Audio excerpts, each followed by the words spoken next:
Ce journal vous est offert par le FPI, Fonds de promotion de l'industrie, votre partenaire privilégié pour la réussite de vos projets.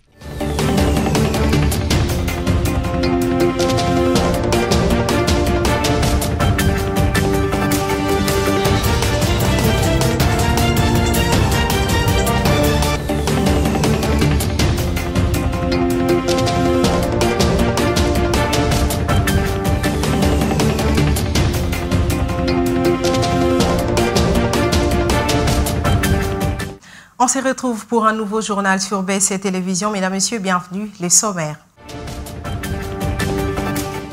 Insécurité à Kinshasa, désormais 4 numéros ont été mis à la disposition de la population pour dénoncer des cas d'insécurité. 10 juillet, journée mondiale de femmes sans voile. Dans ce journal, vous suivrez l'importance du voile chez une femme chrétienne.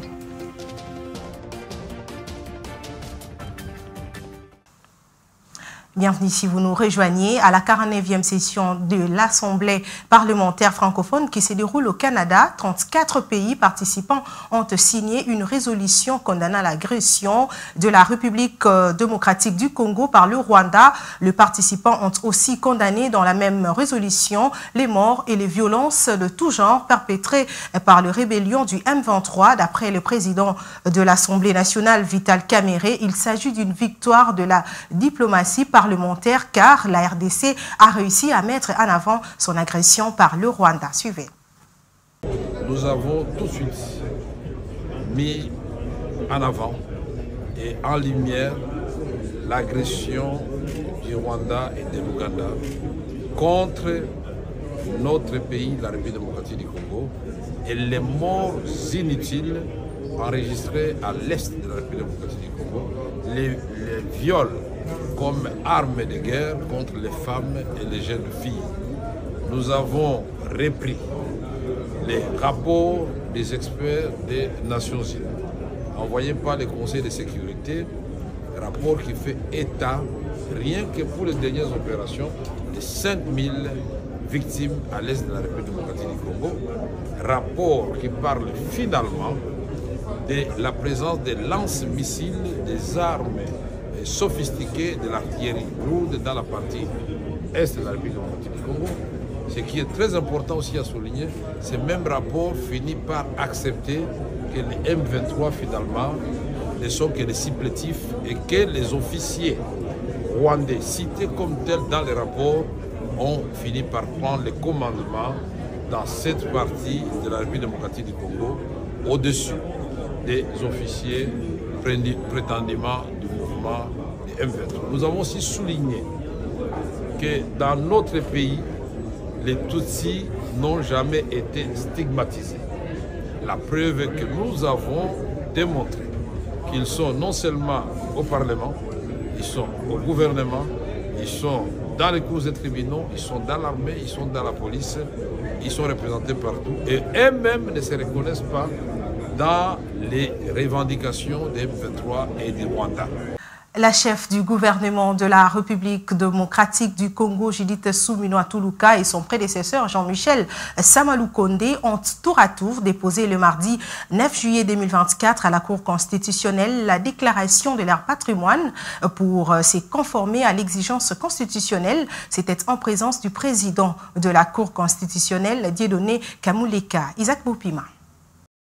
Conformément à l'article 99 de la Constitution de la République démocratique du Congo, la première ministre Judith Suminwa Tuluka a déposé sa déclaration du patrimoine au greffe de la Cour constitutionnelle. Par cette démarche, la chef du gouvernement s'est conformée à cet exercice constitutionnel obligatoire auquel vont se soumettre également tous les membres de son équipe gouvernementale. Pour la première ministre, ce geste traduit une volonté de transparence dans la gestion de la chose publique. C'est le premier fait de remplir mon devoir tel que le veut la Constitution en tant que chef du gouvernement, mais ça permet aussi de démontrer cette volonté de transparence, qu'on puisse montrer que tout soit transparent en fait, que tout ce que je possède aujourd'hui au niveau de la Cour constitutionnelle, ils vont être au courant, Et demain, le jour où je partirai, en toute transparence aussi, je ferai l'exercice de venir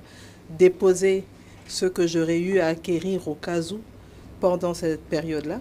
Par ailleurs, comme à son entrée en fonction en 2021, le Premier ministre honoraire Jean-Michel Sama Lukonde s'est également conformé le même mardi à ses prescrits de l'article 99 de la Constitution en allant déclarer son patrimoine devant la Cour constitutionnelle, la haute juridiction judiciaire de la République. Un acte républicain qui prouve à suffisance son sens élevé d'intégrité et de transparence après avoir occupé des fonctions importantes au pays. Il s'y est dénoté que la Constitution accorde un délai de 30 jours à dater de l'investiture du chef de l'État ou du gouvernement pour que le concerné s'acquitte à ses devoirs. Pour le gouvernement souminois, ces délais courent encore, étant donné que son investiture à l'Assemblée nationale a eu lieu le 12 juin dernier.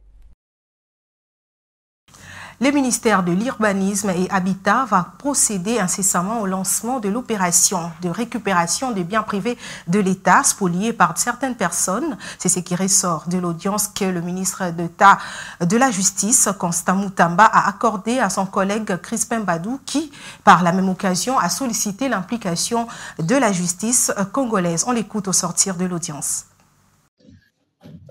Il est question pour nous de lancer une opération de récupération de biens de l'État et d'assainir le secteur de l'urbanisme et d'habitat.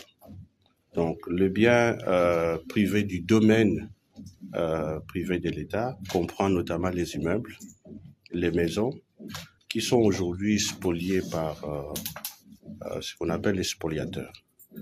Alors, à la 3e réunion du Conseil des ministres, dans sa communication, son Excellence Monsieur le Président de la République nous a donné un certain nombre d'instructions, notamment la mise en place d'un cadre de concertation pour justement inventorier, répertorier et récupérer le bien du domaine privé de l'État.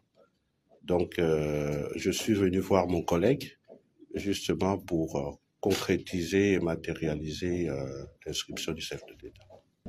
À dater de ce jour, nous allons ensemble lancer l'opération de récupération du patrimoine privé de l'État.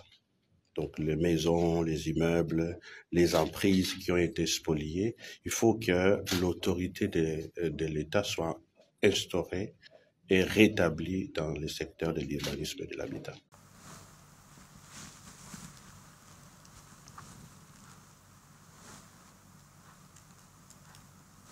Je l'ai annoncé au sommaire, le commissaire divisionnaire de la police nationale congolaise, Blaise Kilimbalimba, a au cours d'une réunion de sécurité qui avait pour objectif de réfléchir sur de nouvelles stratégies afin de contenir des cas d'insécurité encore très visibles dans la ville-province de Kinshasa, dévoilé les 4 numéros qui sont mis à disposition de la population en vue de dénoncer des cas d'insécurité pour des interventions urgentes de la police. Ces numéros sont notamment le plus 243 83 16 26 822, soit 09 72 63 46 00. Le général Blaise Kilimbalimba a appelé les Cunois à appeler ces numéros pendant que les faits se déroulent pour stopper l'insécurité dans la ville.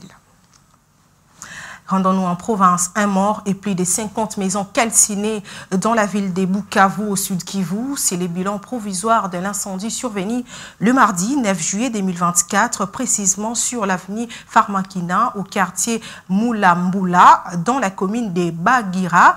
La victime de cet énième incendie déclaré à Bukavu est un enfant de 3 ans. D'après le bourgmestre de cette municipalité, les constructions anarchiques dans ces quartiers n'ont pas permis le passage du véhicule anti-incendie pour intervenir. Je l'ai également annoncé au sommaire, le 10 juillet de chaque année, l'on commémore la journée mondiale de femmes sans voile. Pour les féministes et laïcs, à l'origine de cette journée, le voile islamique est une atteinte à la liberté, le symbole d'une domination religieuse patriarcale et sexiste. À la question de savoir l'importance du voile chez une femme chrétienne, la réponse c'est dans cet élément de Roger Matadi. La journée mondiale de la femme sans voile, pourtant lancée il y a plusieurs années, semble avoir du mal à se faire une place dans le média et dans les consciences.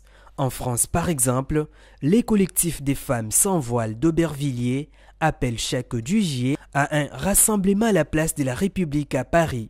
La liberté et la dignité de la femme sont des sujets des sociétés qui sont souvent abordés. Mais pour savoir si le port du voile est obligatoire ou non, les prophètes Bijou Mopina expliquent.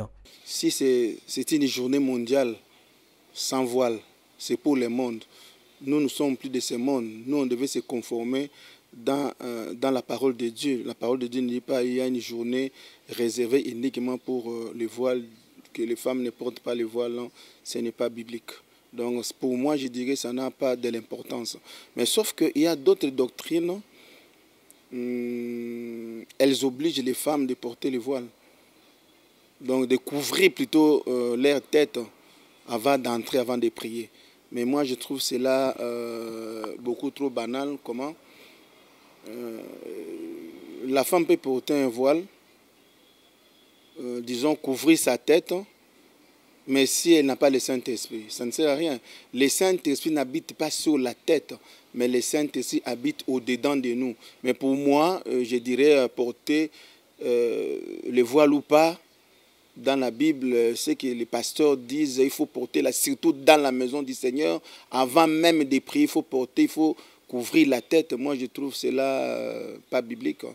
Puisque dans la Bible, il dit que si une femme a ses chevelures remplacent le voile. C'est ce que je pouvais dire. En une décennie, de 2009 à 2020, la proportion des femmes musulmanes portant les voiles islamiques a augmenté de 50%. Cette tendance est constatée parmi toutes les origines géographiques, aussi bien chez les femmes immigrées que chez les descendantes. La même dynamique est observée chez les femmes originaires de l'Afrique subsaharienne et de la Turquie ou du Moyen-Orient, où l'augmentation est respectivement de 12% à 28% et de 22% à 39% chez les immigrés. Rendons-nous à l'international. 29 Palestiniens ont été tués dans une frappe contre une école abritant des déplacés dans le sud de Gaza, a indiqué les Hamas en accusant Israël au moment où de troupes israéliennes sont engagées dans une offensive majeure dans le nord du territoire. Des chars ont pris position dans plusieurs quartiers et d'autres continuent d'avancer, aidés par des frappes aériennes et les drones, ont ajouté les témoins. France 24 pour plus de détails. Voici les enfants victimes de la dernière frappe israélienne à Gaza et leurs familles en deuil sous le choc. Ils jouaient dans la rue. Les Israéliens ont frappé avec un missile. Je ne sais pas ce que c'était. Certaines des victimes sont mortes après avoir fui des bombardements quelques heures plus tôt. Ils ont été déplacés pendant la nuit après que l'école du camp de Nuseirat ait été frappée. Pour protéger leurs enfants, ils ont décidé de dormir dans cette maison. Mais ensuite, il y a eu ce massacre. Ils ne sont en sécurité ni dans les écoles ni dans les maisons. Dans la nuit de lundi à mardi, c'est cette école de l'ONU abritant des réfugiés qui a été frappée. Je dormais devant la tente. Tout à coup, nous avons vu un missile tomber. Les éclats d'obus sont tombés sur nous et on s'est retrouvés à la rue, sans savoir ce qui s'était exactement passé. Israël assure que l'école était une cible légitime car des terroristes s'en servaient pour se cacher. En tout, 4 écoles abritant des déplacés ont été touchées par des frappes depuis samedi. Mardi, dans le sud, cette fois, des dizaines de personnes ont été tuées dans une école selon le Croissant Rouge palestinien. Alors que dans le nord, les civils sont pris en étau par les intenses combats dans la ville de Gaza entre les forces israéliennes et les combattants du Hamas et du djihad islamique. Nous ne savons pas où aller. Il n'y a pas de médicaments, ni de produits de première nécessité. Nous mourrons à petit feu. Les gens sont allongés au sol dans l'hôpital. Sur le front diplomatique, les négociations ont repris ces derniers jours en vue de l'entrée en vigueur d'un accord de cessez-le-feu et de la libération des otages. Revenons à Kinshasa pour parler sport. Les athlètes de la République démocratique du Congo qualifiés pour les Jeux olympiques 2024 s'entraînent au sein du stade de martyrs de la Pentecôte et à l'hôtel Kanto de Kinshasa dans des conditions très déplorables. Ils se plaignent du retard avec lequel ces séances préparatoires ont commencé et du manque d'infrastructures adéquates. Soulignons par ailleurs que 6 athlètes vont représenter l'RDC à Paris dans 3 disciplines, à savoir la boxe, la natation et les judo. Le coup d'envoi de ces Jeux olympiques est donc prévu pour dans 15 jours. On en est au rappel de principaux titres à présent. En sécurité à Kinshasa, désormais 4 numéros ont été mis à la disposition de la population pour dénoncer les cas d'insécurité. 10 juillet, journée mondiale de femmes sans voile. Dans ce journal, vous avez suivi l'importance du voile chez une femme chrétienne.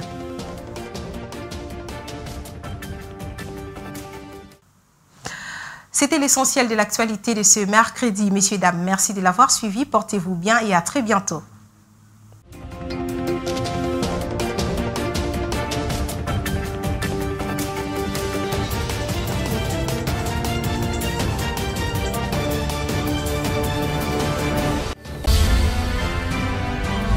Ce journal vous a été offert par le FPI, Fonds des promotions de l'industrie, votre partenaire privilégié pour la réussite de vos projets.